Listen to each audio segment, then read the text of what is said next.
착화 신장 기준 2m 31이라는 엄청난 사이즈 하나만으로 NBA 팬들의 큰 사랑을 받았던 선수. 그러나 기본적인 기량 부족을 드러내며 그는 중국으로 향했고 그렇게 사람들의 머릿속에서 잊혀지는 듯 했습니다.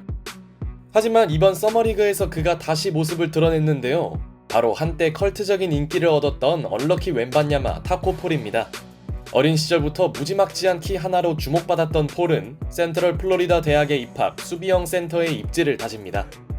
이 무렵 그는 대형 유망주 자이언 윌리엄슨을 블록하기도 했죠.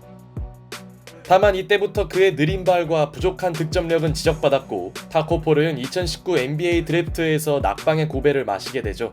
그런 폴에게 서머리그는 큰 기회였습니다. 보스턴의 유니폼을 입고 2019 서머리그를 소화한 그는 경기당 평균 12분이라는 짧은 시간을 뛰었음에도 평균 7득점 4리바 1.4블록의 괜찮은 기록을 남겼고 무엇보다 역대급 신장 하나로 팬들의 주목을 받았죠.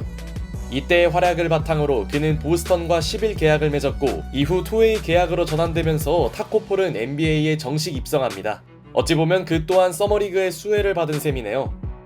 물론 예상대로 타코폴이 정규리그에서 뛰는 일은 적었습니다. 그는 보스턴에서 2년을 보내는 동안 도합 26경기를 출전하는 데 그쳤고 가비지 타임이 아니면 그를 볼 기회는 없었죠. 다만 이와 별개로 타코폴의 인기는 대단했습니다. 승패가 갈렸다 싶으면 보스턴 관중들은 타코를 연호했고 그는 잊을만 하면 코트에 나와 블록과 덩크를 터뜨리며 나름대로 보스턴의 승리 아이콘 역할을 해줬죠. 동료들 또한 폴이 득점만 하면 치어리더를 자청했습니다. Uh-oh. Here we go. Oh, you Kept it, yes, there you Take go. that with you, Mo Bamba. Take that with you. 특히 이 무렵 모밤바와 펼친 세기의 1대1 대결은 선수와 팬들의 가슴을 웅장하게 만들었습니다. 하지만 이런 컬트적인 인기로 리그 생활을 지속할 수는 없었고 타코폴은 2022 시즌을 앞두고 클리블랜드와 계약을 맺었으나 이것이 그의 마지막 NBA 커리어였습니다. 새 시즌간 타코폴의 NBA 성적은 평균 2.2득점, 2.4리바, 0.8블록, 냉정히 말해 리그에 계속 남아있긴 부족한 기록이었죠. 이후 폴은 신장 플라잉 타이거스와 계약하며 중국으로 향했고 중국에서 평균 13.8득점, 3.3블록을 올리긴 했으나 NBA와 너무 멀어졌기에 그의 이름은 잊혀지는 듯 했습니다. 그러나 사라지나 했던 타코폴이 재도전의 기회를 얻게 됩니다. 미러키 벅스가 발표한 서머리그 로스터에 폴의 이름이 들어간 것이죠. 아직 젊은 그의 나이를 감안하면 활약 여부에 따라 NBA 재입성의 문이 열릴 수도 있을 텐데요. 덴버와의 서머리그 첫 경기, 타코폴이 페인트존에서 공을 잡았으나 그는 자유투를 얻는 데 그치고 말았죠. 워낙 엄청난 신장을 보유하고 있었기에 골밑에서 팔만 뻗어도 충분히 위협을 주긴 했으나 큰 키 때문에 볼이 조금만 낮게 와도 허둥대는 모습을 노출합니다.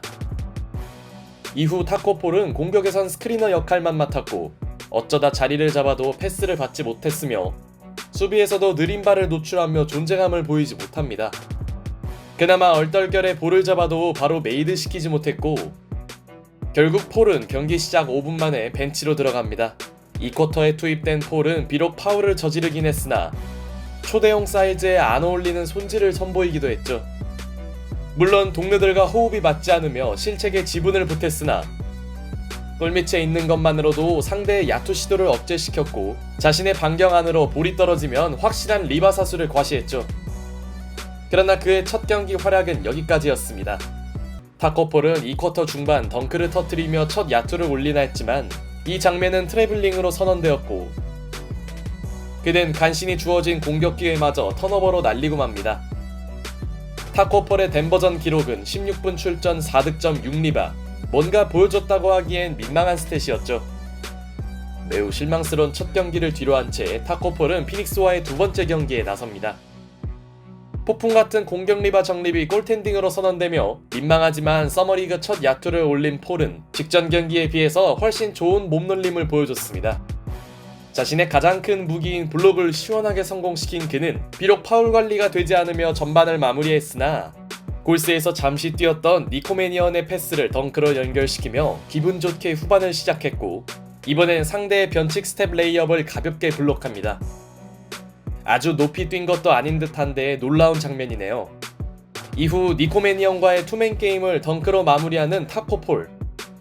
리그에선 거의 볼 수 없었던 그의 득점 패턴이었고 이번에도 동료의 패스를 받은 그는 연속 득점을 올려놓습니다.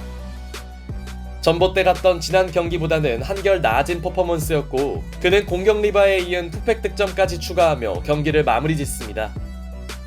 이날 타코폴의 최종 스탯은 10득점 7리바 3블록 16분만 뛴 점을 감안하면 나쁘지 않은 기록이었고 여전히 볼키핑이 전혀 되지 않는 모습과 한심한 스크린 퀄리티를 노출하긴 했으나 잠시 페인트 존을 수비하는 용도로는 쓰임새가 있어 보였고 서머리그라고 해도 투맨 게임을 하는 모습은 인상적이었죠.